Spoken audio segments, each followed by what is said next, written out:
तो क्या पाकिस्तान ने यूएसए और ईरान के बीच सीज फायर करवाया है? जो देश खुद अफगानिस्तान के साथ युद्ध में है, जिनके खुद के यहाँ खाने के लाले पड़े हुए हैं, और कुछ दिन पहले डोनाल्ड ट्रंप जिस देश के प्रधानमंत्री को लूजर बोल देते हैं, और आज उनकी सीज फायर की बात मान जाएंगे।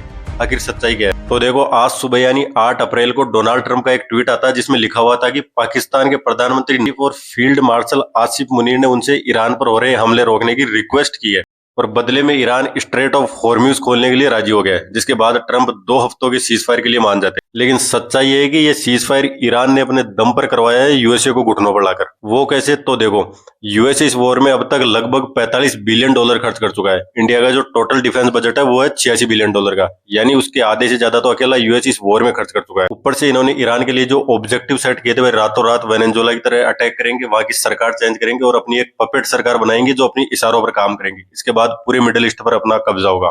इनमें से एक भी ऑब्जेक्टिव इनका अभी तक पूरा नहीं हुआ है। पूरे यूएसए में ट्रंप के खिलाफ प्रोटेस्ट हो रहे हैं। ऊपर से नवंबर में यूएसए में मिड टर्म इलेक्शन है, तो ट्रंप के पास सिर्फ 2 ही चॉइस थी, या तो वो ईरान को इस युद्ध में हराए या फिर जितना जल्दी हो सके अपने बोरिया बिस्तर समेट के इस युद्ध से बाहर निकले। वरना जो आदमी एक रात पहले पूरी सिविलाइजेशन खत्म करने की धमकी दे रहा है, वो सुबह होते ही सीज फायर के लिए मान जाता है, वो भी एक पाकिस्तान जैसे नल्ले देश के कहने पर। यह पॉसिबल नहीं है।